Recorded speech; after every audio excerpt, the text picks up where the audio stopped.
মহর্ষি দেবেন্দ্র রোডে গতকাল গভীর রাতে রাত 1:30 নাগাদ কাঠের গুদামে আগুন লাগে। ভয়াবহ আগুন। নিমতলা ঘাটের কাছে কাঠের গুদামে আগুন। গভীর রাতে কাঠের গুদামে আগুন লাগে। ঘটনাস্থলে দমকলের 20টি ইঞ্জিন পৌঁছায়। দাহ্য পদার্থ প্রচুর মজুদ রয়েছে, প্রচুর কাঠ রয়েছে। স্বাভাবিকভাবেই আগুন নেভাতে রীতিমতো বেগ পেতে হচ্ছে দমকল কর্মীদের।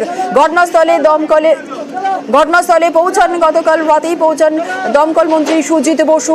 আজ সকালে থেকে কি পরিস্থিতি রয়েছে, আগুন কি এই মুহূর্তে নিয়ন্ত্রণে এসেছে কিনা আপডেট নেব সরাসরি গ্রাউন্ড জিরো থেকে। সান্নিক ঘোষ আমাদের প্রতিনিধি রয়েছে। সান্নিক, অনেকটা সময় অতিক্রান্ত হয়ে গেছে, প্রায় 6 ঘন্টা অতিক্রান্ত। আগুন নিয়ন্ত্রণে কি এসেছে, কতটা বেগ পেতে হচ্ছে দমকল কর্মীদের, কি আপডেট?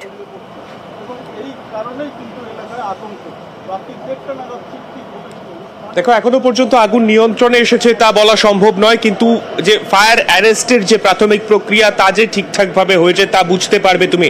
তোমাকে একদম টপ ভিউ থেকে আমি ছবিটা দেখানোর চেষ্টা করছি। যে অংশে রয়েছি তার সামনে এই দুটি জায়গাতেই কিন্তু মূলত আগুন লাগে।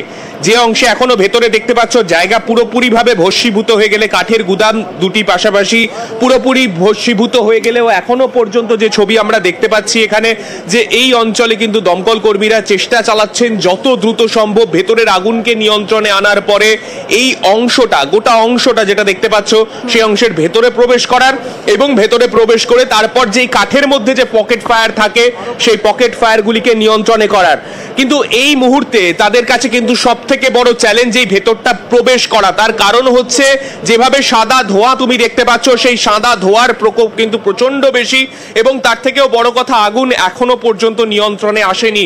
তুমি দেখতে পাচ্ছ উপর থেকে আগুন কিন্তু এইখান থেকে দেখতে পাওয়া যাচ্ছে পরিষ্কার যে ভেতরের অংশে এখনো পর্যন্ত দাউ দাউ করে আগুন জ্বলছে এবং পাশের যে বিল্ডিংটির ভেতরে এখনো দমকল আধিকারিকরা প্রবেশ করতে পারেননি।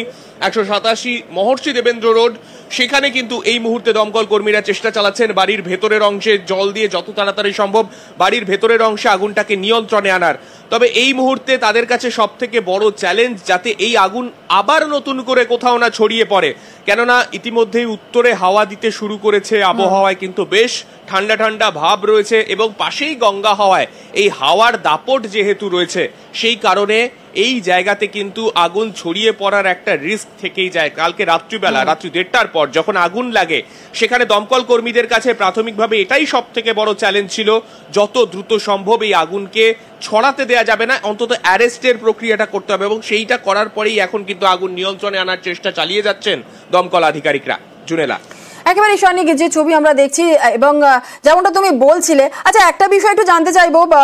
দমকল মন্ত্রী সুজিত বসু গতকাল রাতেই তিনি পৌঁছন, তিনি বলেছিলেন যে টেলার পাম্প লাগানো হয়েছে, ভাটা চলছিল বলে একটা জল পেতে সমস্যা হচ্ছিল দমকল আধিকারিকদের এবং 6 ঘন্টা অতিক্রান্ত হয়ে গেছে। আজ সকালে জল পেতে কি কোনো রকম সমস্যা হচ্ছে, অর্থাৎ একটু জানতে চাইবো যে দমকল আধিকারিকরা কি বলছেন।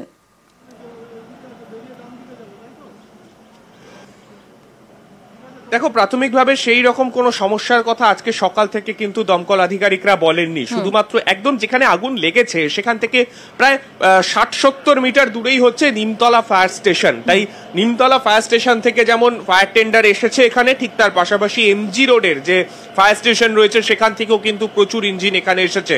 মোট 20টি ইঞ্জিন একসাথে কাজ চালিয়ে যাচ্ছে।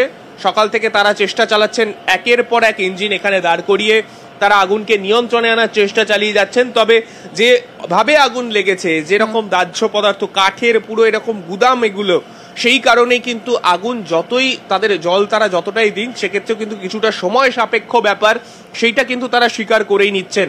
কেননা অতীত অভিজ্ঞতা থেকেও এই অঞ্চলেই গত 2.5-3 বছর আগেও একবার আগুন লাগে, সেক্ষেত্রেও কিন্তু বেশ কিছুটা সময় লেগেছিল দমকল আধিকারিকদের, সেক্ষেত্রেও তাদের যথেষ্ট বেগ পেতে হয়েছিল আগুন নেভাতে। তাই সেই জায়গায় দাঁড়িয়ে তাদের কাছে নতুন করে আগুন না ছড়িয়ে পড়ে পেছনের অংশ, অর্থাৎ সামনের এই অংশটা পুরোপুরিভাবে কমার্শিয়াল এলাকা হলেও পেছনে কিন্তু বেশ কিছু বাড়ি রয়েছে যে বাড়িতে মানুষ বসবাস করেন, সেই জায়গাতে যাতে আগুন না ছড়িয়ে পড়ে সেই বিষয়গুলো কিন্তু তারা সুনিশ্চিত করতে চাইছে। একেবারে জনবহুল এলাকা, সেই কারণে আগুন যাতে ছড়িয়ে না পড়ে সেই দিকটাও নিশ্চিত করতে হচ্ছে দমকল আধিকারিকদের। যথেষ্ট বেগ পেতে হচ্ছে, পরিস্থিতিকে নজর রাখো। পরবর্তীকালে আবারও তোমার থেকে আপডেট নেব সার্নিক। আর আজ সকালে ঘটনাস্থলে পরিদর্শনে আসেন স্থানীয় বিধায়ক শশী বাজা।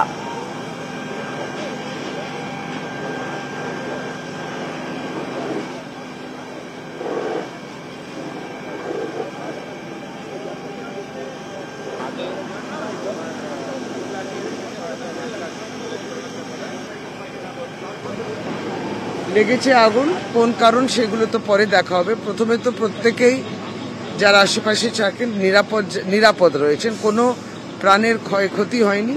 ফলে আমাদের এখন পুনর্বাসনের কথা আমরা ভাবছি।